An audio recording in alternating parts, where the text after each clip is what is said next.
Kak, aku mau tahu dong tentang revolusi industri 5.0. Oh iya dek, kamu bertanya pada orang yang tepat nih. Wah, kebetulan nih. Jadi apa itu, Kak?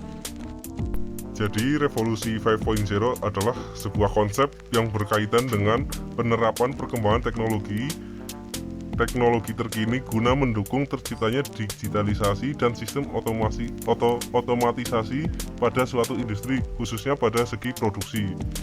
Jika pada era 4.0, hal ini berfokus pada penerapan teknologi di kehidupan sehari-hari, maka 5.0 memaksimalkan SDM yang ada untuk bisa bekerja sama dengan mesin dan teknologi dalam proses produksi.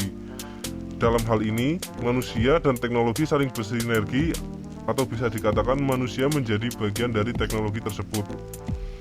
Era 5.0 cenderung menggabungkan teknologi canggih seperti AI, cloud, dan teknologi robot dengan keahlian manusia serta inovasi yang dapat meningkatkan perkembangan sistem produksi yang lebih efisien, fleksibel, berkelanjutan, dan meningkatkan kesejahteraan. Penerapan teknologi ini sangat penting bagi pertumbuhan industri karena mampu menciptakan sistem produksi yang lebih adaptif dengan permintaan pasar tanpa mengabaikan pengalaman pelanggan. Selain itu, pemanfaatan sumber daya alam juga optimal meski jumlahnya semakin terbatas. Pada akhirnya, manfaat dari revolusi industri 5.0 tidak hanya dirasakan oleh industri itu sendiri, tapi juga SDM di dalam perusahaan tersebut hingga masyarakat secara luas. Bahkan hal ini juga mengurangi dampak negatif terhadap lingkungan. Terus kesiapan Indonesia dalam menghadapi revolusi industri 5.0 itu bagaimana? Jadi, kesiapan Indonesia dalam menghadapi revolusi industri 5.0 masih perlu ditingkatkan. Pemerintah Indonesia telah menyadari pentingnya menghadapi perubahan ini dan telah mengambil beberapa langkah untuk meningkatkan kesiapan. Beberapa langkah yang telah diambil antara lain: 1. Pengembangan sumber daya manusia. Peningkatan kualitas sumber daya manusia menjadi salah satu fokus utama dalam menghadapi revolusi industri 5.0. Pemerintah telah melakukan perluasan pendidikan vokasi dan meningkatkan peran lembaga pendidikan dalam mengembangkan kompetensi di bidang teknologi. Yang kedua, ada peningkatan infrastruktur. Infrastruktur digital yang kuat menjadi salah satu faktor penting dalam menghadapi revolusi industri 5.0. Pemerintah Indonesia sedang berupaya meningkatkan kualitas teknologi, kecepatan, dan aksesibilitas internet di dalam negeri.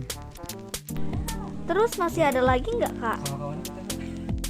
Masih ada lagi nih, Dek. Langkah selanjutnya yaitu ada peningkatan daya saing. Peningkatan daya saing di Indonesia dalam era revolusi industri 5.0 juga menjadi fokus pemerintah. Implementasi Undang-Undang Cipta Kerja dan Undang-Undang Perpajakan merupakan upaya untuk peningkatan daya tarik investasi dan menciptakan iklim usaha yang lebih baik.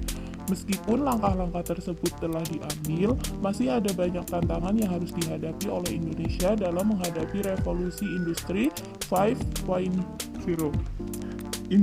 Diperlukan kerjasama antar pemerintah, lembaga pendidikan, dan masyarakat untuk menciptakan ekosistem yang mendukung perkembangan teknologi dan inovasi. Lalu apakah ada dampak revolusi tersebut bagi Indonesia, Kak? Tentunya ada dong dampak revolusi industri 5.0 bagi perekonomian Indonesia. Revolusi industri 5.0 memiliki potensi dampak yang signifikan bagi perekonomian Indonesia. Beberapa dampak yang mungkin terjadi antara lain, ada peningkatan efisiensi dan produktivitas. Penerapan teknologi dalam industri dapat meningkatkan efisiensi dan produktivitas, sehingga dapat mengurangi biaya produksi dan meningkatkan daya saing produk Indonesia di pasar global. Kemudian, ada penciptaan lapangan kerja baru. Revolusi industri 5.0 dapat menciptakan lapangan kerja baru dalam sektor-sektor yang berkaitan dengan teknologi dan inovasi. Investasi yang masuk diharapkan dapat membuka banyak lapangan kerja baru yang akan berkontribusi mengurangi pengangguran dan kemiskinan, serta meningkatkan kesejahteraan masyarakat. Selanjutnya, ada transformasi bisnis. Revolusi Industri 5.0 akan mengubah cara bisnis dilakukan. Perusahaan-perusahaan akan perlu beradaptasi dengan teknologi baru dan mengubah model bisnis mereka agar tetap relevan dan kompetitif. Yang terakhir, ada peningkatan kualitas hidup. Revolusi Industri 5.0 bertujuan untuk meningkatkan kualitas hidup dan kesejahteraan manusia.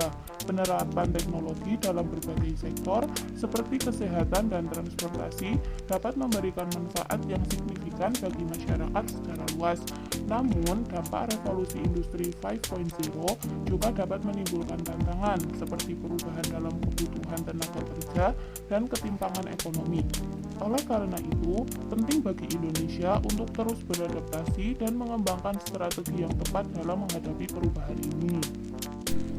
Wah, jadi kesimpulan revolusi industri 5.0 merupakan perkembangan lanjutan dari revolusi industri 4.0 ya Kak? Ya, dengan fokus pada integrasi teknologi dengan masyarakat secara lebih luas, kesiapan Indonesia dalam menghadapi revolusi industri 5.0 masih perlu ditingkatkan, terutama dalam pengembangan sumber daya manusia dan infrastruktur. Revolusi industri 5.0 memiliki potensi dampak yang signifikan bagi perekonomian Indonesia, termasuk peningkatan efisiensi produktivitas, penciptaan lapangan kerja baru, transformasi bisnis, dan peningkatan kualitas hidup. Namun, tantangan juga akan muncul dan Indonesia perlu terus beradaptasi dan mengembangkan strategi yang tepat dalam menghadapi perubahan ini.